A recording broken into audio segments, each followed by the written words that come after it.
Pemindahan ibu kota dari Jakarta ke Penajam, Kalimantan Timur, itu adalah program PKI tahun 1955. Dan kalau kita mau bedah lagi keadaan di Penajam, Kalimantan Timur hari ini, tanahnya kosong. Sementara Istana Negara, sementara Monas, sementara gedung-gedung RRI, gedung TVRI, sadonya ada di Jakarta. Pusat-pusat pemberitaan, pusat-pusat pers, pusat-pusat polisi, pusat-pusat tentara, pusat-pusat pendidikan, universitas, berbagai pusat-pusat kegiatan perkantoran. Itu semua nanti akan dijual kepada Cina. Dan kalau ada masyarakat yang tidak setuju, nanti akan ditangkap oleh polisi. Seluruh sistem kerja polisi akan menangkap siapa yang menolak pemindahan ibu kota. Jadi komunisme ini sekarang sudah berjalan secara deril.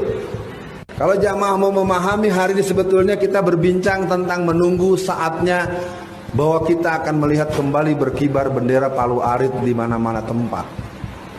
Karena anggota dan simpatisan, kader-kader dan titisan PKI sudah berjumlah 200 orang di DPR hari ini.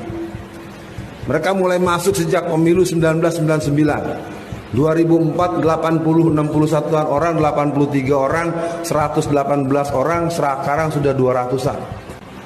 Apa tujuan mereka? Adalah mencabut TAP MPRS nomor 25 atau 66. Ketika saya ditangkap dengan tuduhan menyebut-nyebut di istana ada PKI. Ditanya oleh hakim, Saudara Alfian, kenapa Anda menyebut-nyebut di istana ada PKI? Hakim yang mulia, saya ini bukan anak kecil. Saya tahu resikonya apa yang saya katakan kalau saya ini bicara asal bicara. Saya terangkan bagaimana Cina itu menguasai tanah Indonesia dari ujung Aceh sampai Irian. 70% lebih sertifikat tanah Indonesia sudah di tangan para pengusaha dan para orang-orang Cina.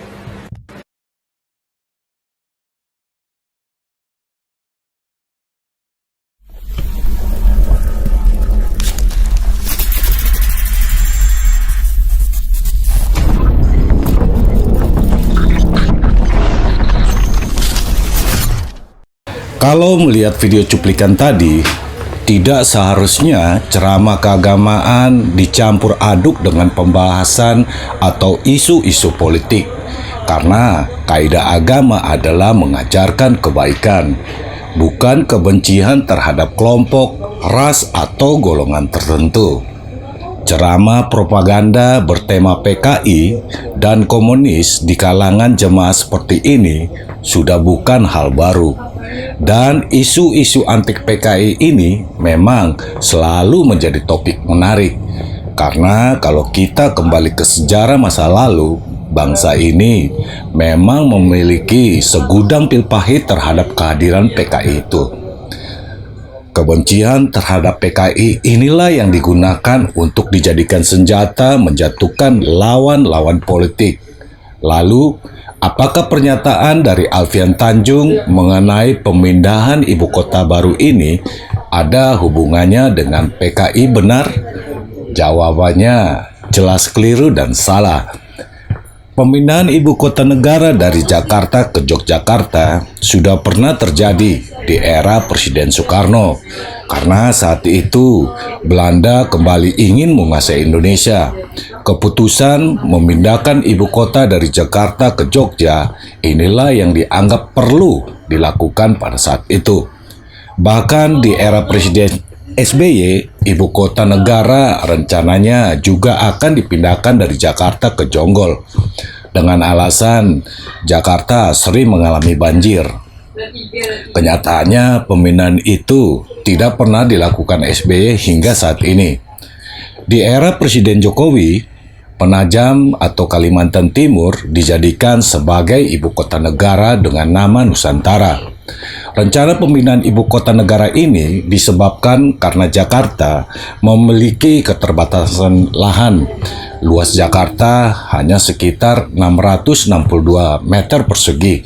Dengan keterbatasan lahan inilah, Jakarta dianggap sudah tidak lagi bisa mendukung untuk pembangunan secara besar-besaran. Selain itu, Pulau Jawa rentan dengan gempa yang juga disertai tsunami. Pemindahan ibu kota negara ke tempat yang baru ini, selain memiliki lahan yang cukup luas, ekonomi Indonesia juga akan merata dan tidak hanya berpusat pada Pulau Jawa saja. Nusantara akan menjadi tujuan ekspansi bisnis besar-besaran dan juga mendatangkan investasi dan investor negara luar. Gedung-gedung baru pencakar langit akan bermunculan di sana. Dan di masa-masa pembangunannya itu akan membuka peluang kerja dan menyerap banyak tenaga kerja. Jadi, kalau Alfian Tanjung itu menganggap pemindahan ibu kota negara adalah program PKI sejak tahun 1955, ya jelas salah lah. Gak bener itu. Tapi ada hal menarik yang menjadi perhatian saya.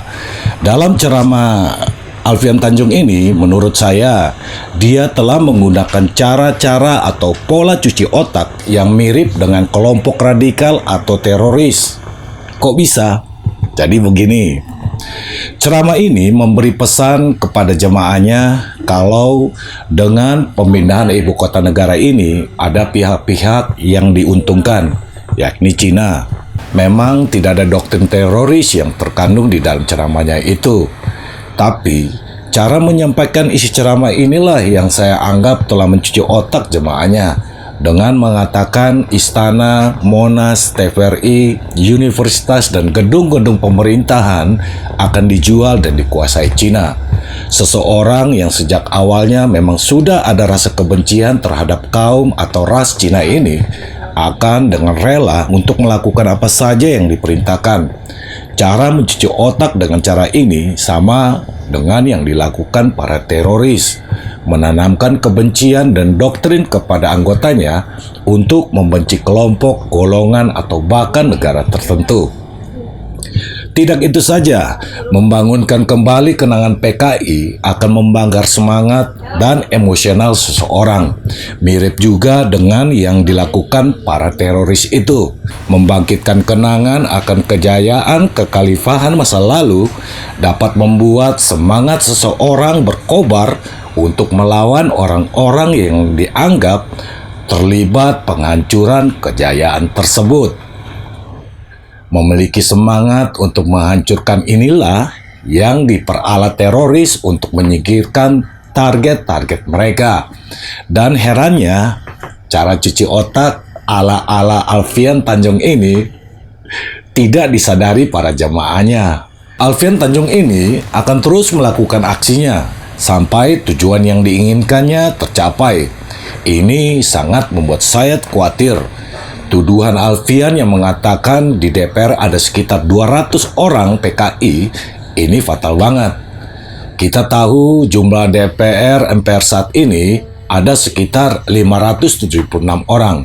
Itu artinya hampir setengahnya berisi orang-orang PKI. Orang-orang yang telah dicuci otaknya itu bisa saja menjalankan aksinya terhadap anggota DPR atau MPR. Mulai dari melakukan ancaman, pembunuhan, dan mungkin saja melakukan pembakaran gedung hingga bom bunuh diri. Oleh karena itu, ini harus menjadi antisipasi dan perhatian kita semua. Karena gerakan kelompok teroris ini selalu menggunakan dan memanfaatkan momen keagamaan, media sosial, sekolah-sekolah, perguruan tinggi untuk menyerang negara dan pemerintah. Dan ini tidak bisa kita biarkan begitu saja. Sebagai langkah pencegahannya, saya berharap polisi untuk segera menangkap Alfian Tanjung untuk dimintain klarifikasinya. Karena kita tidak tahu apa maksud dan tujuan dari ceramahnya ini. Kalau dilihat dari latar belakangnya, Alfian Tanjung ini masih menuduh pemerintah dan DPR adalah antek-antek PKI. Beberapa tahun lalu, dia sempat dipenjara dengan kasus penyebaran berita bohong. Tapi bagi saya, ceramahnya ini bukan hanya sekedar penyebaran berita bohong atau penyebaran fitnah dan kebencian saja, melainkan juga dia sedang berupaya mencuci otak kelompok atau orang-orang tertentu untuk memuluskan kepentingan lain, bisa saja kepentingan teroris. Wan, kalian sudah menyimak video ini. Gunakan selalu akal sehat, karena dengan akal sehat, kita tidak mudah menerima begitu saja doktrin-doktrin yang menyesatkan tadi. Setuju nggak? Salam cinta, Indonesia.